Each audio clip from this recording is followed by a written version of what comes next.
So నేను courses చేస్తున్నా are course తీసుకుంటున్నా ఆర్ మన డెవాప్స్ ఇన్ 100 days ఫాలో అవుతున్నా, కానీ నాకు కాన్ఫిడెన్స్ రావట్లేదు అంటే until unless you practice well and go for an interview. అంటే ఒక ఇంటర్వ్యూకి 2 ఇంటర్వ్యూలు అటెండ్ అయితే ఆటోమేటిక్గా కాన్ఫిడెన్స్ అనేది బూస్ట్ అవుతుంది. మీరు భయపడుతూ కూర్చుంటే మాత్రం మీరు జీవితంలో ఎప్పటికీ కూడా ఆ కాన్ఫిడెన్స్ అనేది బిల్డ్ అవ్వదు. ఒక సింపుల్ ఎక్స్పీరియన్స్. నేను కూడా ఫస్ట్ ఇంటర్వ్యూకి వెళ్ళినప్పుడు, నా ఫస్ట్ 2008లో ఫస్ట్ ఇంటర్వ్యూకి వెళ్ళినప్పుడు నేను ప్యానిక్ అయినంత అసలు ఎవడు ప్యానిక్ అయి ఉండడు. ఓకే, సో అంత అంటే లైక్ చెప్టల్ వచ్చేసి okay, so like I cannot explain that. Then I decided next interview నేను ఏం డిసైడ్ అయినా అంటే like if I feel this way, అంటే నేను ఇట్లా భయపడి ఇంటర్వ్యూస్ అటెండ్ కాకపోతే ఇంకా నా జీవితంలో నేను పైకి అంటే like they is no option. ఇంకా నేను జాబ్ చేయలేను. ఓకే, సో ఐటీలో నేను సర్వైవ్ అవ్వలేను, అసలు ఐటీకి వెళ్ళలేను. Okay, so I need to do any 5,000 6,000 job.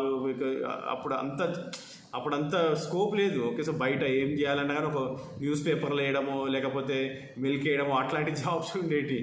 Okay, అంటే ఆ తర్వాత ఏంటంటే బ్యాంకులలో ఇన్సూరెన్స్ ఇంతకు మించి ఏం లేకపోతుండే అప్పుడు. సో నేను ఒకటే డిసైడ్ అయినా అప్పుడు ఏంటి అంటే లైక్ నేను ఇట్లా భయపడితే మాత్రం వర్కౌట్ అవ్వదు. సో నెక్స్ట్ నేను జస్ట్ నేను అనుకునేది ఏంటి అంటే ఈ నెక్స్ట్ ఇంటర్వ్యూలో ఐ నీడ్ టు పర్ఫామ్ అంతే, at any cost. Okay, so ఇన్ని రోజుల నుంచి నేను చదివింది, ఇన్ని రోజుల నుంచి ఎడ్యుకేషను, ఓకే, సో బీటెక్ చేసి ఇంత చేసి అన్ని పాస్ అయ్యి ఇక్కడ నేను ప్రాపర్గా చేయకపోతే ఇట్స్ వేస్ట్ ఆఫ్ థింగ్స్. అంటే లైక్ మనీ కానీ అంత కష్టపడి పేరెంట్స్ ఇంత కష్టపడి చదివించి అన్నీ వేస్ట్ అయిపోతాయి అన్న ఫీలింగ్లోకి వచ్చేసాను నేను. Then I decided okay, so next interview I need to crack. Then I went in to the interview like whereas ఒక 100 members వస్తే లాస్ట్లో నేను ఇంకొక అతను, అంటే ఆఫ్టర్ 7 rounds ఆఫ్ ఇంటర్వ్యూ మేము ఇద్దరమే ఉన్నాం. ఓకే, ఎనీవే లైక్ జాబ్ వేరే అతనికి వచ్చింది. Okay, so because of the education he got the percentages అన్నీ చూసుకొని తనకిచ్చారు. But the confidence levels I have at that point of time నేను ఎట్లా అంటే నాకు ఏ జాబ్ అయినా నేను క్రాక్ చేయగలుగుతాను. నెక్స్ట్ జాబే నేను క్రాక్ చేసిన. Okay, so again like there are lot of people but I have cracked my first job.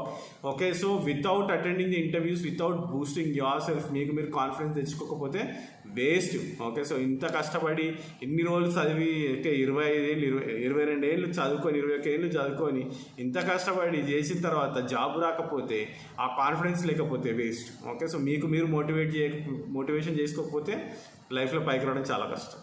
Okay, so be confident and try to attend the interviews, then you will automatically jobs and crack this. Thanks for watching this video and have a great day. Bye.